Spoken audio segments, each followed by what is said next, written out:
Yeah. Yeah.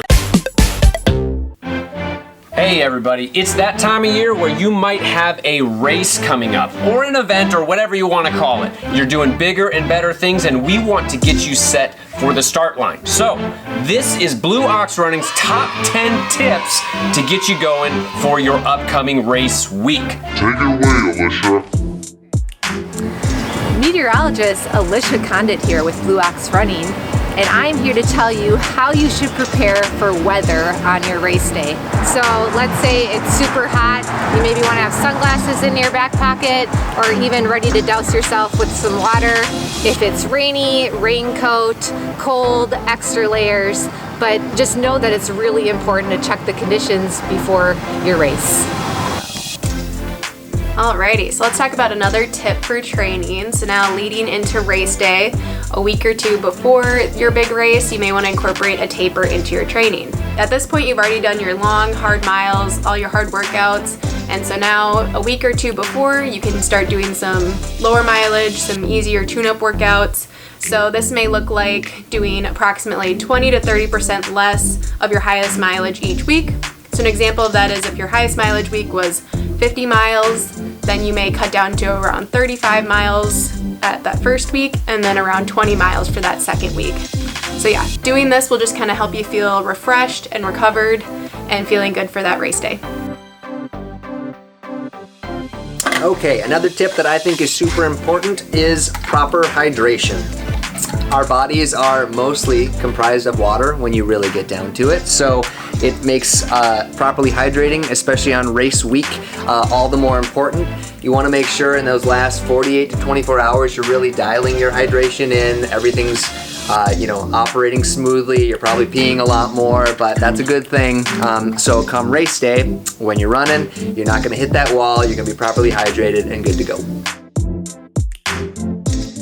As you can probably tell by now, there are a lot of variables that play into your running performance, and one of those would be sleep. So it's really normal the night before a race to have pre-race jitters and not be able to sleep very well. That's totally fine, but it is important throughout the week before the race to make sure you're getting enough sleep, because that cumulative amount over the week is so much more important than just the night before. So just like you prioritized your runs over the last 3 months or so, this last part of training is going to be prioritizing taking care of yourself and getting enough sleep. Let's talk about chafing. All right, a lot of your races might actually be the longest you've ever run, or a longer run like a marathon that you haven't done in training yet. So you might chafe a lot more, or depending on the weather, you might chafe a lot more if you're sweating more. So have a plan for chafing. Let's talk about above the waist, nips, armpits, the whole thing. I'm always putting Body Glide on the outside of my armpits. I put Body Glide on my nipples, and then I cover them with cloth athletic tape. That's a pro tip for you. That's my #1 way to prevent bleeding nipples. Let's talk about below the waist. We're gonna go on the inside of the thigh. Okay, enough said. You know where you chafe. If you've done the training, you've done the chafing.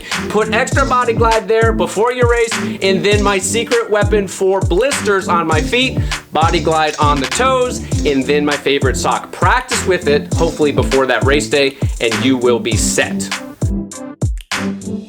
Another tip is visualization. So what that looks like for me is even out on my training runs, imagining me finishing, thinking about my pace, and then even beforehand prepping with looking at the map of the course, thinking about where hills are, or even where it might be a good part to pass someone at. All these are great ways to visualize. All right, so now let's talk about nutrition for race day. Obviously, nutrition is important throughout your whole training cycle, but especially that 24 hours before and during. So night before a race, your kind of last big meal is going to be something that's got good carbs and good lean protein, but definitely wanting to avoid anything spicy or anything that's going to upset your stomach. So then morning of, so assuming you have a morning race, you're going to have some food before the race. You want to keep that light and something that's easy to digest, so some white bread, some oatmeal, bagels, maybe with some peanut butter, just light protein, or like bananas too, because those are nice with lots of potassium that can really help with cramping during a race. So good pre-race nutrition then. So now during the race for nutrition, depending on the distance that you're going to be going, the rule of thumb is replenishing every 30 to 45 minutes with any nutrition that's really worked well for you as you've been training. All right, let's talk a little bit about race day shoes. You probably have in mind what you're actually gonna wear for the race. If you don't, come down and see us, we'll help you out. There's usually two kinds of people when it comes to race day shoes. People that are gonna wear a race specific shoe. It's gonna be a little different than their normal everyday long runs and things like that. And by that, I mean there might be a carbon plate in there that's really bouncy. There might be a more energetic foam in there. You have to get the right race day shoe if you want to change it up.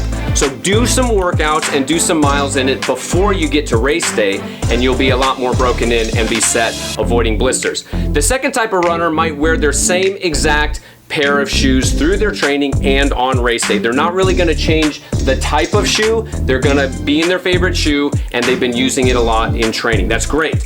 But what I suggest is if you're towards the end of life for that shoe, think about getting a new pair a week or two before your event. A lot of people think they have this training block and the race that they need to have on one pair of shoes, but I would get a fresh pair before you race, and then you'll be able to use those, of course, after the race as well. So if you're even in the ballpark for new pair of shoes, come and see us. We'll see if there's energy left in them. We'll count the miles up, and you might consider getting another pair of shoes.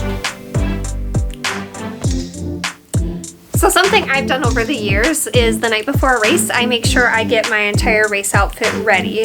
Ideally, you would have practiced and done a run in this outfit before, race day itself. I have absolutely done a practice run in a tutu around Eau Claire. So make sure you get everything set up and ready to go, because race morning, that's not something you want to worry about. You just want to be focused on building confidence and getting ready to get out on the course. I even consider, what am I going to want even before the race? Oftentimes it's a lot cooler before you start than on the run itself, so do you want to bring a couple layers that you can shed along the way? I find that I run best when I look cute, so let's not let that be a factor getting in the way of our race, huh? All right, so another super important tip for actually following your race is how we recover. Recovering can be just as important as your race effort and your training effort. You want to make sure that after a big effort that you're taking kind of a really honest look at where your body's at, seeing if there's any lingering pains or soreness, any injury, because then you can accommodate for it. So if there is any kind of localized pain, you can utilize the RICE method, which involves rest, icing, compression, and elevation. That's always super helpful. I really like to take an Epsom salt bath after a big effort, so I kind of let my muscles soak, kind of reduce some of that swelling. And then also after a big, half marathon, marathon effort, you want to make sure to take at least a week off, just really low impact activity. That's always going to help your body kind of come back to equilibrium and get you going for the next cycle. All right, so those are our top tips here at Blue Ox Running for your fall events. As you get to the start line, come think of us if you need products, but also come down, pick our brains. We're here to encourage you, and especially after the race, we want you to come down and let us know how you did. Have fun out there, everybody. Have a safe race weekend. Come down and talk to us. We want to help you. We'll help you out.